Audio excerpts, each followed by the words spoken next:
All right, Shalom, Kal Halal Yahweh, Ba'ashem Yahushua, Ba'ashem HaKakodash. Double honors to the elder apostles and elder bishops of GMS, including the elders that came before them that taught us this truth. Shabbat Shalom and salutations to all the brothers up for some word in truth and in sincerity, the hopeful of that tabernacle of David, all right? So, Shabbat Shalom.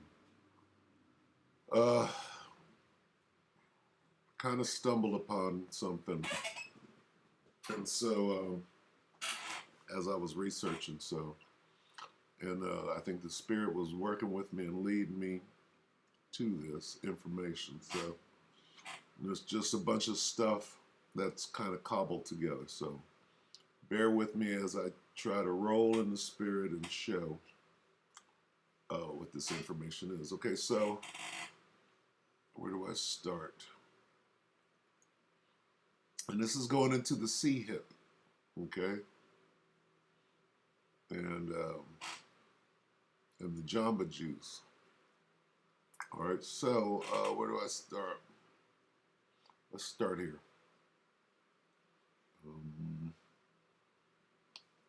Johnny Storm.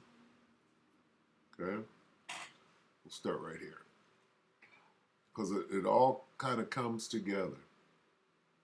All right, so this is Don't Speak News, and he has his own personal channel or website, if you will, don'tspeaknews.com, because you can't, you gotta speak in code, and because they're watching, and everybody's gonna say that. So 4 hours ago, Don't Speak News, Ancient Aliens, Celebrity Clones, Cloned Humans, Clones, Nimrod's Tomb found. Okay, so let's go to this. Let's follow the rabbit hole. Let's see where this takes us. Okay, so same thing. This says, this is Salakia 2016.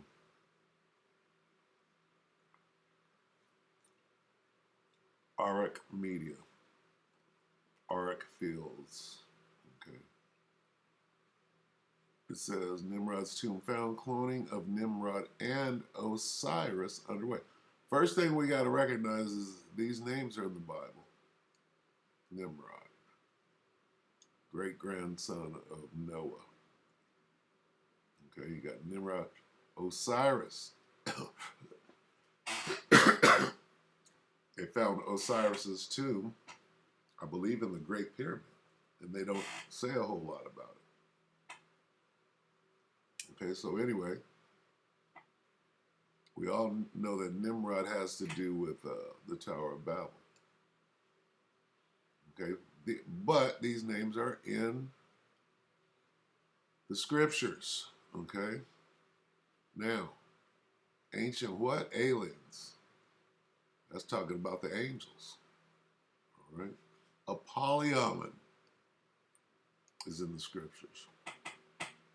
Okay, so let's read this. This is like Donald Marshall. Donald Marshall was the guy talking about the cloning centers where the Queen was sitting there and what happened to Bernie Mac. Bernie Mac didn't like what was going on, so they killed him because he was speaking out about it.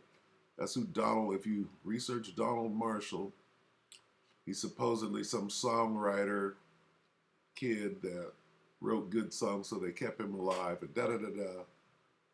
There's a bunch on who that guy is. This is like, so this is already in the realm of what they call conspiracy, but all the conspiracy theories are proven to be true. It's like Donald Marshall has told, the elite is, that would be the elite are, cloning persons from the past and makes them politicians and rock stars. Sick world we are living, okay? Let's read a little bit of this. I believe it just keeps going and going and going, but it gets into some interesting information, so let's just read it. As some of you may already know, archaeologists claim to have found the tombs of both Osiris, Egyptian god, usually identified as the god of the afterlife, the underworld, and the dead, and the tomb of Gilgamesh, okay, a king who was claimed to be 1/3 man and 2/3 god, 66.6, whatever. Very shortly after the tomb of Gilgamesh was discovered, America invaded Iraq. Now that's very important because what they did when they got to Iraq is very important. Where it was discovered, this was back in '03, so we were just beginning the war on terror. Now, what did they? Where was the first place that they went when they invaded Iraq? They went to the museum, okay, the library museum. So these two gods are often linked to Nimrod. And many biblical research, see, there's the Bible. Biblical researchers believe them to be one and the same. It is possible these people actually, is it possible these people actually existed and were men and were mere men who were just praised as gods? Is it possible that these men were influenced by the very same evil spirit that influenced Nimrod? Now, that gets into, what's the word? Reincarnation. If so, with the discoveries of these tombs and with the very rapid expansion and understanding of, watch this, DNA, deoxyribonucleic acid, cloning technologies we are currently developing, it is possible that whoever may have governance over these tombs could be holding back information which is scarce and could possibly be planning something larger. What if they want control over this demonic DNA? What if they want to use it for clones or for injecting it somehow into someone else? Look at this. Injecting it somehow into someone else. Pay attention. What if these so-called gods did have some type of demonic power like the occult seems to have, and their DNA contains something occult followers would wish to possess? Now, let me put a disclaimer out there because I'm not saying that any of this shit is true. Okay? I'm not saying, oh, well, this is what he believes in. Because somebody's going to try to take this or flip it. This guy is under a different doctrine. No. Okay, so do what you got to do. That bearing false witnesses on niggas like, I don't know what. And I know who's watching, so. All right, so what if they want to use it for clones or for injecting it somehow into someone else? Okay, that right there. Remember this. Or for injecting it somehow into someone else. What? This demonic DNA. What if these so-called gods did have some type of demonic power like the occult seems to have, and their DNA contains something occult followers would wish to possess? If Nimrod is, in a sense, worshipped still today by mysterious religions, what if these religions want to recreate him in some sense? If Babylon truly is still in existence, and it is under the name of America, to some degree, wouldn't Nimrod be the guy they would most want to see again? All right, a whole lot of ifs, but Nimrod worship is very real in this world, and with the technology of today, and the discoveries of yesterday, right, mummies and shit, something bigger could be in the works, possibly something that will lead to the rise of the Antichrist, and we know that there are many Antichrists, not just one. Ongoing excavations and research at Nimrod Mountain at Bitlis have revealed the history behind the tomb and treasure of King Nimrod. The real venue of the tomb, which was constructed 2,000 years ago, has been determined. Let me see. This goes into some of the stuff that's in the scripture. The reason being, there's another kin of Adiamans, Nimrod, and Nimrod, King Nimrod, according to the book of Genesis and the books of Chronicles, was the son of Cush and the great-grandson of Noah and king of Shinar.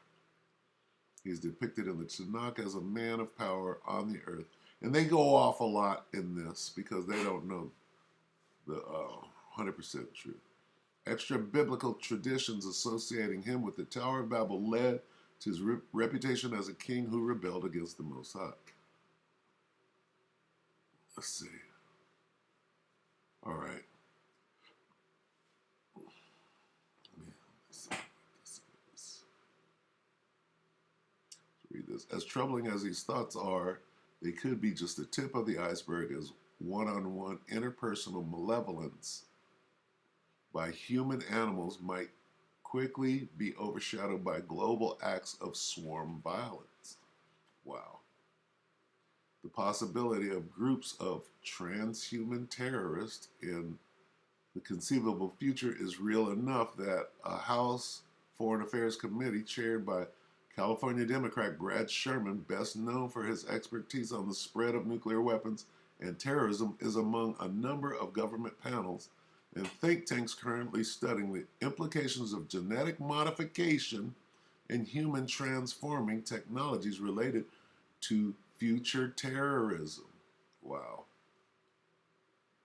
Oh, that might have something to do with the Minority Report and knowing what someone is going to do because you're making them do it. The CQ, I said might. The CQ columnist Mark Stencil listened to the recent FHA committee hearings and wrote in March 15, 2009. The article, Futurist Genes Without Borders, that the conference sounded more like a Hollywood pitch for a sci-fi thriller than sober discussion of scientific reality. The talk of biotech's potential for creating super soldiers. We're getting into Stranger Things here, the series. With talk of biotech's potential for creating super soldiers, super intelligence, and super animals, that agents of unprecedented lethal force. Let me see.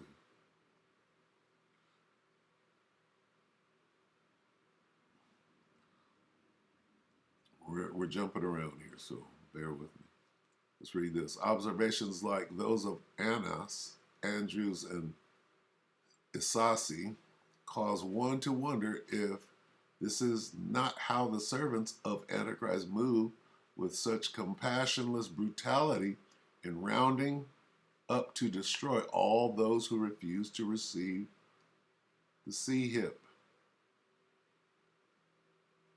Not to be outpaced in this regard by rogue fringe scientists or even terrorists, DARPA and other agencies of the U.S. military have taken inspiration from the likes of Tolkien's Lord of the Rings and end scenes reminiscent of Saruman, the wizard creating monstrous Uruk-hai, to waging unending merciless war. Billions of American tax dollars have flowed into the Pentagon Frankenstein dream of super soldiers and extended performance warfighter programs. Not only does this extended performance warfighter program envision injecting young men and women with hormonal, neurological, and genetic concoctions, implanting C-HIPs and electrodes in their bodies, that would be the brain one, to control their internal organs and brain functions, and plying them with drugs that deaden some of their normal human tendencies, the need for sleep, the fear of death, the reluctance to kill their fellow human beings, right? But as Chris Floyd in an article for Counterpunch a while back continues, some of the research now underway involves actually altering the genetic code of the soldiers, modifying bits of DNA to fashion a new type of human specimen, one that functions like a machine, killing tirelessly for days and nights on end. Mutations that will revolutionize the contemporary order of battle and guarantee operational dominance across the whole range of U.S. potential military deployment. Okay, so that's good enough. That's good enough. You see what we're dealing with. All right, we're dealing with this. Okay, all right, so that's this. Okay, Nimrod's tomb. What are we dealing with? DNA, cloning, injecting DNA, changing, modifying DNA. All right, now, all right, we'll go from this to this. Where is that? Okay, so I ran across this. I was watching, what is it? YouTube. When you're watching YouTube on the television and your phone is connected to it, it'll, on the television, it'll give you a whole different selection of videos other than what is on your phone. And sometimes you click on it, right? So anyway, this is Louis Elizondo, who is the UFO catcher guy that was in the military for a while. He's in probably the last, what they call Project Blue Book. I don't know what his was actually called, but right before they decided they were going to, present their findings or, on this end of things, he was the guy, all right? So Louis Elizondo on biological UFO samples, remote viewing and explaining somber, all right? Now, what we're going to do, we're going to play the beginning of this because this is an interview. And what this guy says before the interview is all important because it goes into him using code and innuendo and basically dark sayings to get a point across. All right, so let's watch this. During this entire interview, it's best to read between the lines of what Lou is saying, as while ostensibly equivocating, he's actually saying quite a bit. Breadcrumbs are judiciously dropped. Okay, let's watch that again. And take this into account, because this is what we do. It's what the men of the Lord do when we talk about the C-hip with the digital all. During this entire interview, it's best to read between the lines of what Lou is saying, as while ostensibly equivocating, he's actually saying quite a bit. Breadcrumbs are judiciously dropped. Tweet the hashtag UFO Amnesty, and I'll retweet it at Toe with Kurt. This is the second interview with Louis Elizondo and his longest interview ever. Louis Elizondo is a former U.S. Army counterintelligence special agent, mostly known as the director of the now defunct AATIP, a program initiated by the Defense Intelligence Agency in order to study unidentified aerial phenomenon, also known as UFOs. Thank you to Shortform for sponsoring this video. Okay, now he goes into this long thing. Okay, now where am I? Okay, I'm supposed to go to 45. And he's going to ask him, he's going to ask him a specific question. And then he's going to go into it and remember what you just, how they introduced this whole interview. What he's not able to say, what he's able to say. Maybe I should get that part.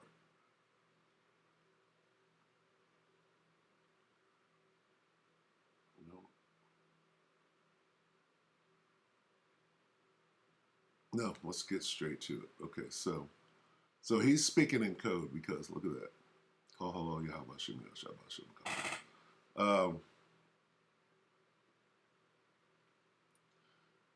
He's just speaking in code.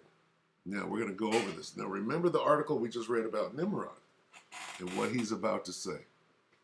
And then I'm going to try to cut this short. I'm going to do a lot more research on this and come with a better lesson, but I had to get this out right away before it escaped me. Okay, so let's watch it from here.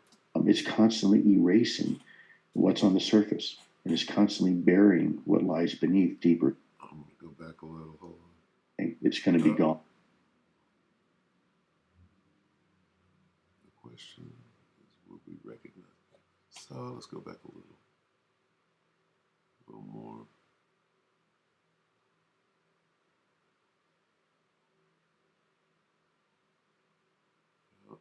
Okay, let's watch this. Because he's getting in, he's going to say something that goes directly into what we just saw. It's like spending an entire day and having amnesia except for the last 5 minutes before you go to bed. You know, where Right. the hell was I? What was I doing? What did I eat? Who did I speak to? What did I say? What I'm wondering is what you're referencing is written history, and I'm curious about archaeological evidence that you're aware of, So or that potentially exists. it's interesting. Yeah. So let me give you a Okay, real world. let me go back and get the actual question.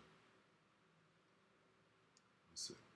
And we only really gotten into written language in the last 5,000-6,000 years, really, and been gone from hunter gatherers to more of an agrarian type society, organized society. Which is, if you take 100,000 years and you compare the last 5,000 years, really only the 5% of our entire time rummaging around on this planet has been in somewhat of a civilized fashion.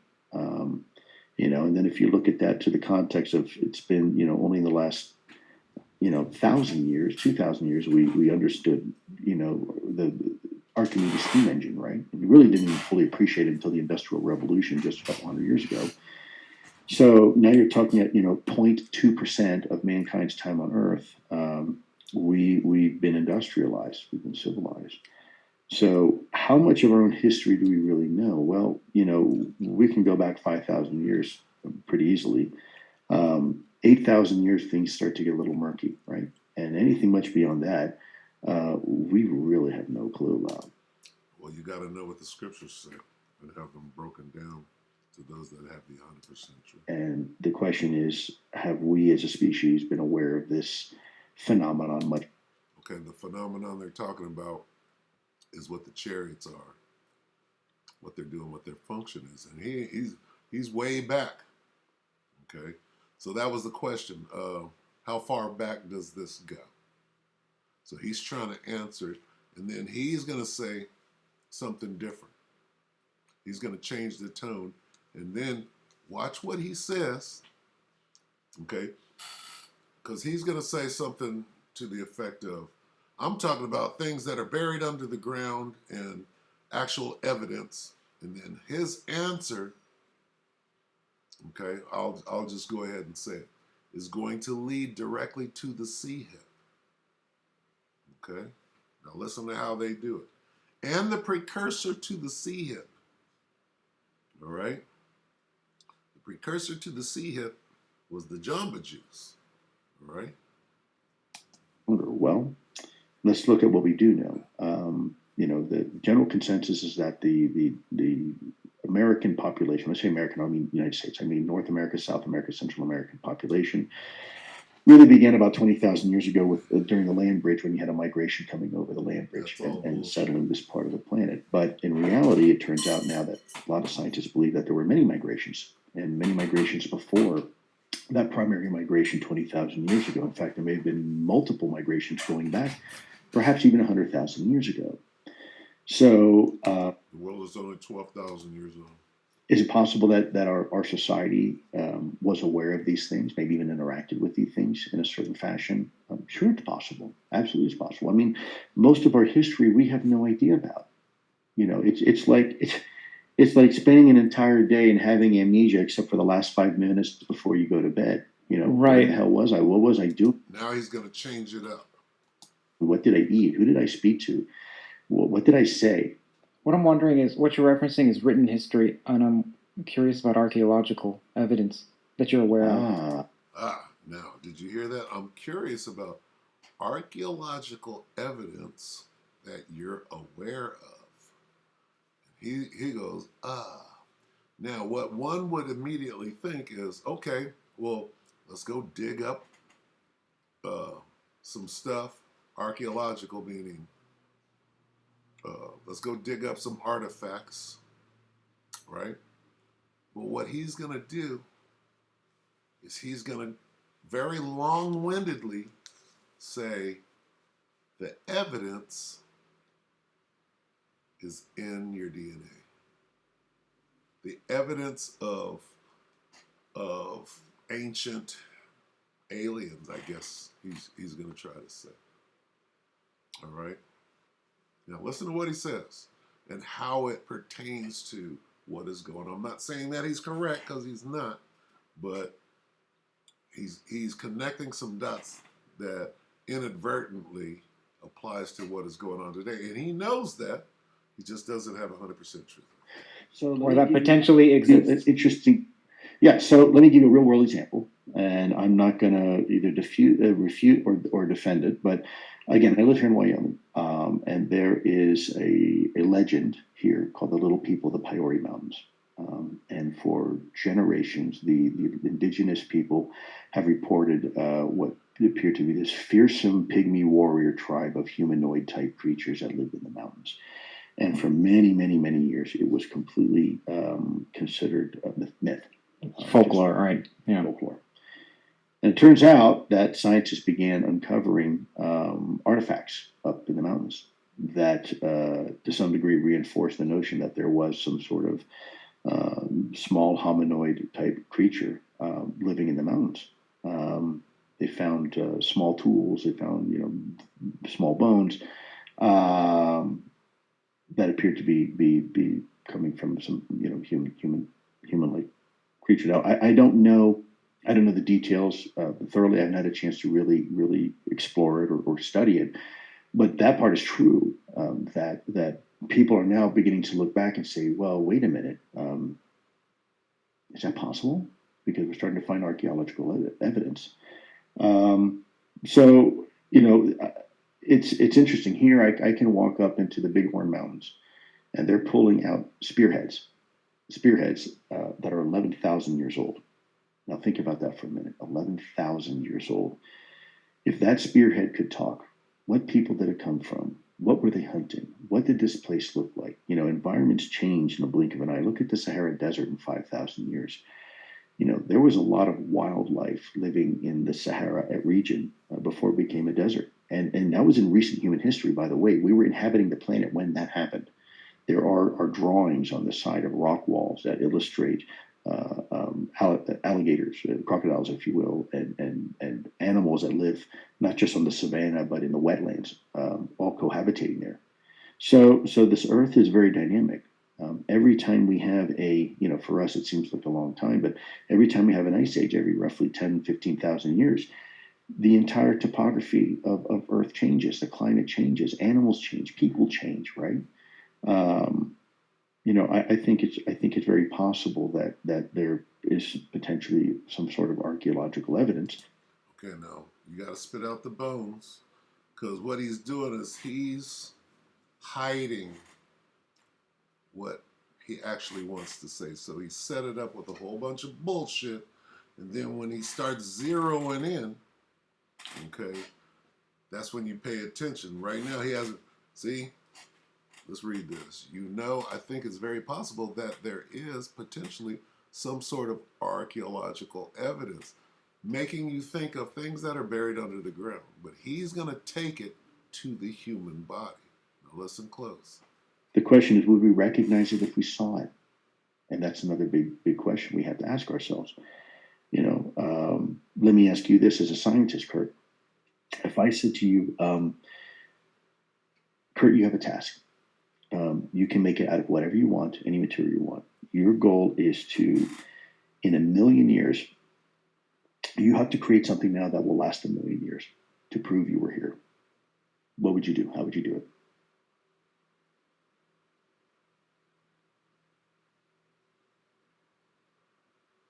Think about it. Go ahead. No. Let's. I love you, man, but we're gonna have this mental exercise right now. I think it's important. And by the way, it's not a trick question, and I'm not playing gotcha. But would you give me just some examples that you might throw out there to say, okay, I would make something out of this or out of that? There are some metamaterials that seem to be harder than diamond. So what? Here we go. A call for an uprising. Your boy Call came out with a video the other day. I think it's important. And by the way, it's not a trick question, and I'm not playing gotcha. But would you give me just some examples that you might throw out there to say, okay, I would make something out of this or out of that? There are some metamaterials that seem to be harder than diamond, so whatever's our hardest material, it would be made out of that. Also, just so you know, I don't classify myself as a scientist. I'm more of a hobbyist, let's say. So that's what I would do. Sure. So you'd find some sort of hard material that would outlast just about anything else on Earth, right? Where would you put that material? Where would you put it? Orbit is one place. Okay, and hopefully a non-retrograde orbit, right? So geosynchronous, and hopefully nothing would perturb it. In a million years, chances are something would, but okay, hypothetically in orbit, good. Here on Earth, it's really hard to make anything that lasts more than a few thousand years. You can even make the pyramids and look at them now and say, wow, those things are 5,000 years old, and they don't look so great. And probably in another 5,000 years, they're not going to look good at all. And they might last eventually till you might have a little hill of sand in 100,000 years, but that's going to be about it. And that's made out of rock, right? Mount Mushmore, same thing. It's going to be gone in 10,000 years. You won't probably even recognize it. It'll be too worn. Even mountains in millions of years become deserts, right? Time moves on. Then you have the subduction zones of Earth that eventually, if you wait long enough on the surface of the planet, it all gets recycled anyways. It's all going to get sucked down into the mantle and get spit out the other end and as new land. So nothing is indelible on this planet. It's constantly changing, and to create something that can last the sands of time, so to speak, is a lot harder than one might think. The few examples we have here on Earth that are man-made. You can look to the pyramids. You can look at things like Stonehenge, but that's a blink of an eye. Remember, he's going the long way. Those were just made a few thousand years ago, and they're not going to be around, for a whole lot of time. Yeah, and I know. Sketches. I'll get to the precepts. It's just not the way Earth is. So if we're trying to find some sort of marker, chances are you're not going to find it buried in the Earth unless it only happened maybe the last 5,000 years ago or so, right? Even some of the most dramatic examples of terraforming. Let's look at, for example, the meteor impact crater in Arizona. Happened 60,000 years ago. That's already filling in. In another 100,000 years from now, you may not even know anything ever happened because of the processes of Earth and what this planet does. It's constantly erasing what's on the surface, and it's constantly burying what lies beneath deeper and deeper and deeper until eventually, it gets recycled. So, that's a hard question. What would last long enough for us to go back and say, wow, this is an indicator of alien life on this planet 100,000 years ago? What would you have to do to achieve that, to accomplish that? It's a lot harder than one might think. And then again, would you recognize it? One might say, well, DNA. DNA is a perfect example. If you wanted to do something that was enduring for humanity, that we could look back 100,000 years ago and say, yes, that was absolutely manipulated by an intelligent life form. Well, deoxyribonucleic acid may be one way to do it. You can put coding and sequencing in there that will perpetuate over time, and yes, you'll have some degradation over generations. But in essence, you could do something that way, and basically it's a biological marker, right? So we have to be careful when we say we look for evidence, because evidence isn't just necessarily a spearhead found in the Bighorn Mountains from 11,000 years ago. It's not necessarily a pyramid sitting in the middle of a desert. It could be far more sophisticated than that. You said put it in orbit, right? Well, what if we put that, rather than in orbit, we put it into the human body? Boom. Now, what was the question he asked? What is hard? What's the hardest thing? He said, well, I'd get the hardest.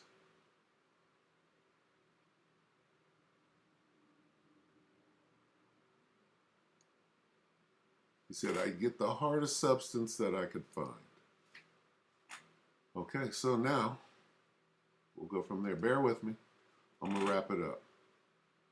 Call for an uprising, June 23rd. Share this, people. People are transforming before our eyes. I wonder why. What is this? Double helix. What's that double helix doing? Does what? Grapevine ever leave your body.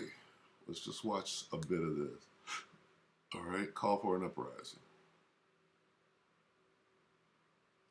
This mineral ever leave your system? This is What If. And here's what would happen. Humans have been using graphite to draw since the Stone Age, and now we mine it to keep our batteries charged and machines lubed. But graphene, well, that's something new. This material, first seen in 2004, is only 1 atom thick. Found after peeling off transparent tape from graphite, the mineral stuck to the tape was named graphene. And it might be the first two-dimensional substance ever discovered. But don't be fooled by its size. Graphene is 100 times stronger than steel. Boom. What's the hardest substance you can find? And as we all know, when you drink that Jamba Juice,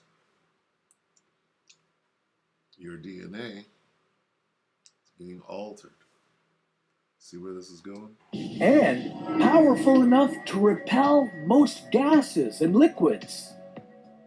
Discovering it has revolutionized battery and information technology, but if graphene atoms enter your bloodstream, what would happen to your cells? All right, good enough. Now, I'm trying real hard not to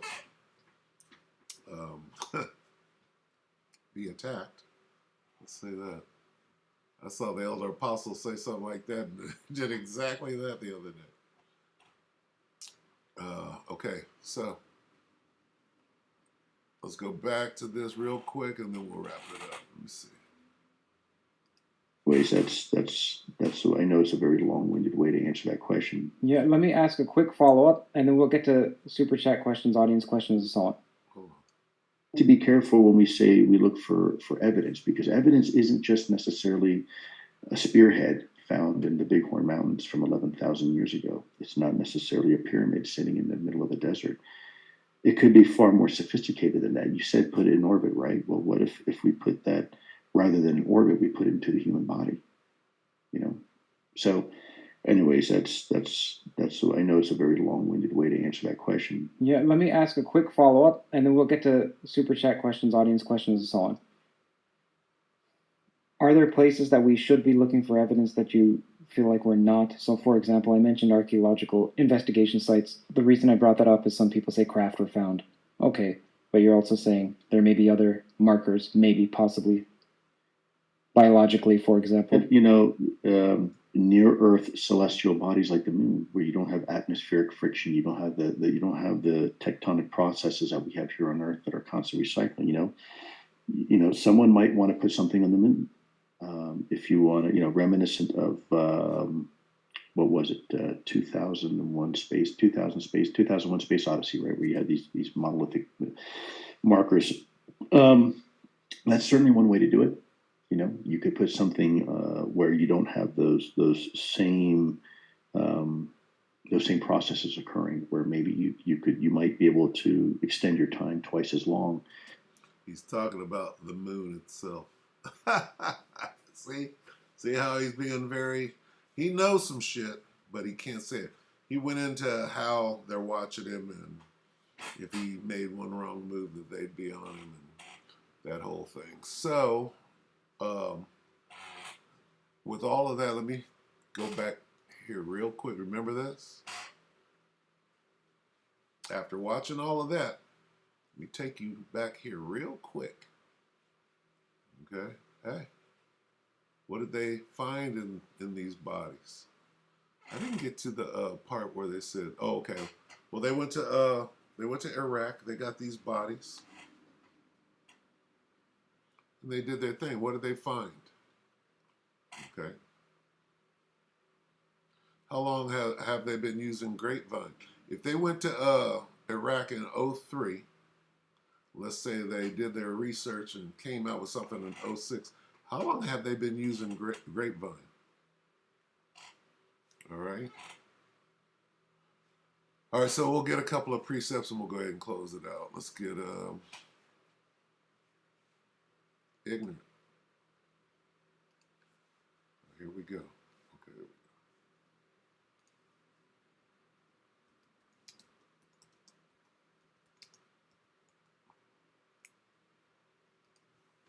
Second Corinthians 2:11.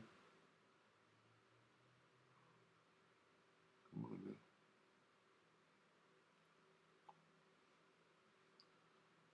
Lest Satan should get an advantage of us, for we are not ignorant of his hips, his devices. All right, let's get the hip.